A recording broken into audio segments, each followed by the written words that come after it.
personne est l'étang véritable. Et pourquoi? Bien parce que nous croyons que chaque personne est aimée de Dieu. Ça, en fait, tout part de là.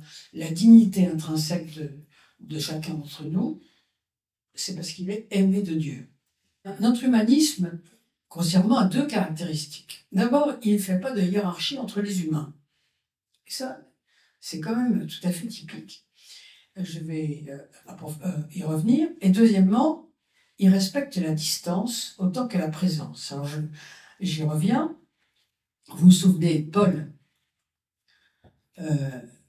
écrit « Il n'y a ni homme, ni femme, ni juif, ni non-juif ». Vous vous souvenez, vous connaissez comme moi, ou mieux que moi, cette parole.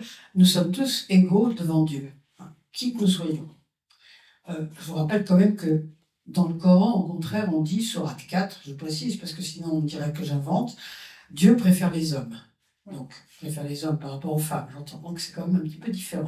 Dire qu'il y a un humanisme, mais c'est pas un humanisme d'égalité exactement.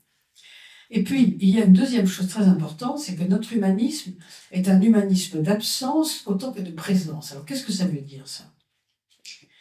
Il ne s'agit pas seulement de protéger, de compatir, d'aider, surtout les faibles. Non, il s'agit aussi de laisser à soi. Qu'est-ce que ça veut dire laisser à soi? Ça veut dire que quand vous avez un conjoint, votre mari ou votre femme, et que les lettres arrivent dans la boîte aux lettres, vous n'ouvrez pas ces lettres. Ça veut dire laisser à soi. Même quelqu'un de très proche, vous n'ouvrez pas ces lettres. Je pense que nous faisons tous ça. Le christianisme, c'est le début de la fin du holisme, du communautarisme. C'est-à-dire que quand vous voyez les paroles du Christ dans l'Évangile, il sépare les gens de leur famille pour les attirer vers lui et vers le Père. Vous connaissez comme moi tous les textes qu'on peut trouver. Si vous voulez un bouquin formidable là-dessus, sur justement la fin du holisme ou du communautarisme chez les chrétiens, c'est le livre de Michel Henry. Henry s'écrit avec un Y. Qui est un philosophe moderne de la fin de deuxième moitié du XXe siècle.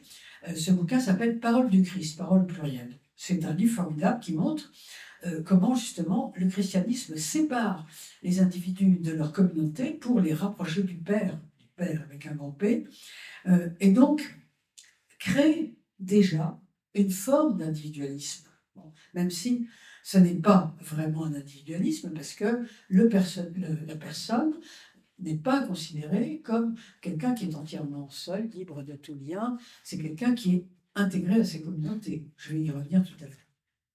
L'individu autofondé que nous avons sous les yeux dans le postmoderne, c'est un individu qui signe à la fois la fin de l'anthropologie précédente, c'est-à-dire qu'elle cherche le post-humanisme, et puis elle signe la fin de la vérité universelle.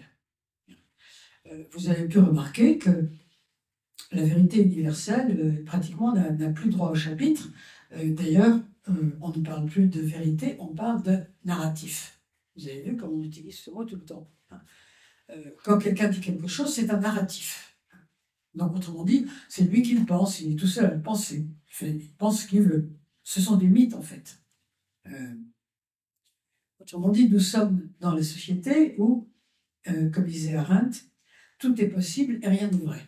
Tout est possible parce qu'on nous annonce la mort de la mort, par exemple, et rien n'est vrai parce qu'il n'y a plus que des narratifs. C'est dans cette ambiance que vit l'individu autofondé. Hannah Arendt, donc, qui disait « tout est possible et rien n'est vrai dans ces sociétés », écrivait que à partir du moment où nous avons perdu la vie éternelle, et comme vous savez, elle-même n'était pas croyante, à partir du moment où nous avons perdu la vie éternelle des religions, nous autres, les modernes, nous ne sommes pas retombés dans le monde terrestre, immanent, mais nous avons été rejetés en nous-mêmes. C'est très intéressant parce que ça signifie que à partir du moment où nous avons perdu le monde de la vie éternelle, le monde du christianisme en fait, il n'y avait pas de monde de rechange qui était prêt pour remplacer l'ancien. Il n'y avait pas. Il n'y avait pas quelque chose de rechange. Donc nous sommes retombés en nous-mêmes. Le monde occidental avait été entièrement forgé par cette religion, parce que finalement, ça fait quand même 16 siècles. C'est énorme. Une religion qui séparait les individus de leur communauté pour les rattacher, chacun nommément, à Dieu. Même si, naturellement, nous savons bien qu'aucune personne, aucun d'entre nous, ne peut se développer convenablement s'il n'est pas dans le bain de sa communauté, d'abord sa famille, et puis ses communautés proches, comme par exemple celle que vous représentez ici, par exemple. Et nous avons un moi ou un soi qui s'emploie à l'introspection permanente. Comme il n'y a plus de monde, eh bien, il s'adonne à tous ces soucis qui sont les siens s'il se regarde de nombril, comme par exemple, est-ce que je suis homo ou hétéro? Est-ce que je suis un homme ou une femme? Est-ce que je suis suffisamment respecté? En fait, qui suis-je? Est-ce que j'ai vraiment envie de faire ceci ou cela? Est-ce que je dois, pour être plus remarquable, me teindre les cheveux en vert, ou bien me faire tatouer le bras de telle ou telle façon, etc., etc. Donc, au fond, je m'occupe de moi-même en permanence. Les lendemains qui chantent, je mets ça entre guillemets parce que vous vous souvenez bien ce que ça signifiait, les lendemains qui chantent, ont été remplacés par des rêveries identitaires. Actuellement, on s'occupe de savoir s'il faut des cabinets pour hommes et pour femmes, ou s'il en faut un troisième pour ceux qui sont ni hommes ni femmes, ou s'il faut que tous les cabinets, les WC, soient pour les deux, etc. Enfin, voilà les problèmes qui occupent nos médias actuellement. Bon, c'est assez étonnant, parce que si vous voulez voir que les lendemains qui chantent ont été remplacés comme ça, c'est assez intéressant, parce que finalement, vous avez toujours un rêve ou des rêveries qui sont finalement des tromperies avec des formes de société parfaite. On se trouve, quand on arrive à l'acmé de ces théories, c'est-à-dire par exemple le wokisme, on se trouve dans un système, vous vous souvenez que le philosophe Héraclite disait, ce qui était évidemment tout à fait juste, les éveillés ont le même monde, nous sommes les éveillés. Lorsque nous regardons, nous voyons tous une lampe rouge, nous avons le même monde. Hein. Mais les dormeurs ont chacun leur monde. Si nous endormons, nous rêverons chacun de façon différente. Eh bien, avec le wokisme, c'est le contraire qui se passe. Ce sont les éveillés qui ont chacun leur monde. C'est très curieux. Vous avez un individu qui vit dans l'irréel, parce qu'il refuse l'existence de structures objectives. C'est évidemment l'acmé du nominalisme dont je parlais tout à l'heure.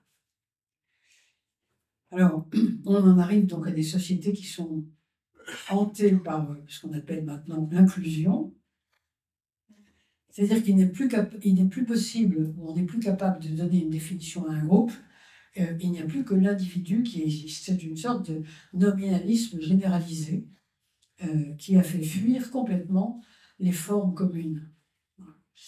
Alors, tout ça évidemment ne signifie pas qu'il n'y a plus de lien. Je pense qu'on ne peut pas dire ça. On ne peut pas dire que chacun est devenu un égoïste complet. Et à l'inverse, moi j'ai plutôt l'impression qu'il y a des formes mettons, de famille, de communauté familiale, appelons ça comme on veut, parce que parfois c'est des familles qui peuvent paraître étranges quand on les regarde d'un point de vue classique, mais dans lesquelles il y a énormément de solidarité, d'amour, des vrais liens. Hein. L'humanité n'est pas mauvaise, vous savez, elle est aussi bonne que mauvaise, ou aussi mauvaise que bonne. Hein. Donc elle veut le lien, elle veut l'amour. Et donc elle le réinvente à sa façon, qui peut paraître étrange à des gens d'une autre génération comme moi, mais au fond, on recrée des liens. On assiste à une espèce de revanche de ce qu'on appelle maintenant le Sud global, qui semble être honteux, furieux, d'avoir été pendant si longtemps culturellement colonisé. C'est au moins cela qu'on nous jette à la figure. Et en même temps, vous voyez que un certain nombre de gens chez nous, qui ne sont pas extrêmement nombreux, mais qui sont très vifs, développent ce qu'on appelle la cancel culture, la culture de l'annulation, qui exalte toutes les particularités culturelles et qui récuse l'universalisme. Autrement dit, il n'y a plus de vérité, Il n'y a plus que des croyances particulières. Nous, nous avons nos croyances, les autres ont les leurs, foutons-leur la paix. Et donc, chacun est dans son coin, ce qu'on peut appeler le déploiement universel des particularités. Une espèce de nominalisme, si vous voulez, au plan mondial. L'universel, ce qui se croyait universel jusque-là, est passé à la toise et devient lui-même une particularité. Et ce que nous appelions notre mission, vous avez vu le film Mission, eh bien, notre mission devient un simple désir de domination. Vous croyez que vous apportez la vérité? Non, vous voulez juste dominer les autres.